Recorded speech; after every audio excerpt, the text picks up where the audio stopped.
গ্রামের জীবন মানেই শান্তি, সরলতা আর প্রকৃতির খুব কাছাকাছি থাকা। এখানে প্রতিটা সকাল নতুন করে বাঁচার অনুপ্রেরণা দেয়। শহরের মতো কোলাহল নেই, আছে শুধু পাখির ডাক, সবুজ মাঠ আর নির্মল বাতাস। তাই যতবার গ্রামে বাবার বাড়িতে আসি মনে হয় সব দুশ্চিন্তা যেন দূরে চলে যায়। ভোরের নির্মল বাতাস, পাখির ডাক আর সবুজ প্রকৃতির মাঝে ছোট্ট আমার 1 বছরের মেয়েটা নামাজ পড়ছে। এত ছোট বয়সে ওকে সেজদায় যেতে দেখলে মনটা আলাদা এক শান্তিতে ভরে যায়। আল্লাহ যেন আমাদের সন্তানদের নেক পথে রাখেন এবং সবার ঘরে শান্তি ও বরকত দান করেন। হ্যালো এভরিওয়ান, আসসালামু আলাইকুম, welcome back to my new mini blog. আমি নাসরিন ওয়েলকাম জানাচ্ছি আমার আজকের নতুন আরেকটা ভিডিওতে। আমার মেয়ের নামাজটা যদি আপনাদের ভালো লেগে থাকে অবশ্যই আমার মেয়ের জন্য একটু লাইক কমেন্ট শেয়ার করবেন এবং আমার মেয়েকে ভালোবেসে থাকলে একটা ফলো দিতে একদমই ভুলবেন না। এদিকে সকালে ফুলকো ফুলকো কতগুলো নারকেল পুলি বানালাম। নারকেল পুলিগুলো মাশাআল্লাহ ফুলেছে অনেক বেশি। গ্রামের রান্নার স্বাদই যেন অন্যরকম, সাধারণ খাবারও এখানে অনেক বেশি মজার লাগে। তারপর কল থেকে পানি ভরে আনলাম। গ্রামের এই ছোট ছোট কাজগুলো হয়তো কষ্টের,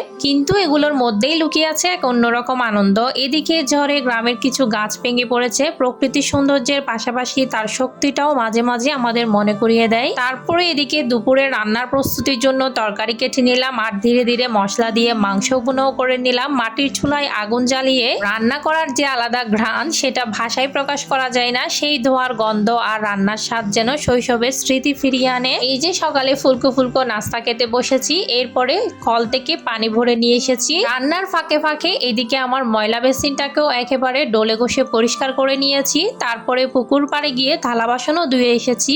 গ্রামে ঘরের মধ্যে বেসিন থাকলেও পুকুর পাড়ে গিয়ে থালা বাসন ধোয়ার যে আনন্দ সেটা বেসিনের মধ্যে পাওয়া যায় না। গ্রামের পুকুর, শীতল বাতাস আর চারপাশের সবুজ পরিবেশ মনটাকে সতেজ করে দেয়। গ্রামের জীবন হয়তো অনেক সহজ, কিন্তু এই সরল জীবনেই রয়েছে অসংখ্য সুখের মুহূর্ত। তারপর আমি কিছু ফলমূল খেয়ে নিলাম। এরপরে চনা ভাজি করার জন্য এখানে প্রেসার কুকারে আমি চনাগুলো দিয়ে নিয়েছি। এরপরে এগুলো সিদ্ধ করে নিব। সংসারের প্রতিটি কাজ ভালোবাসা দিয়ে করলে ক্লান্তি থাকলেও মনে এক ধরনের তৃপ্তি আসে। এদিকে মা আজকে দুপুরে অনেকগুলো গরুর মাংস একসাথে রান্না করেছিল। গরুর মাংসগুলো খেতে এতটা মজা হয়েছিল মাটির চুলায় রান্না করার কারণে। এই মাংসের স্বাদই যেন বেড়ে গিয়েছিল।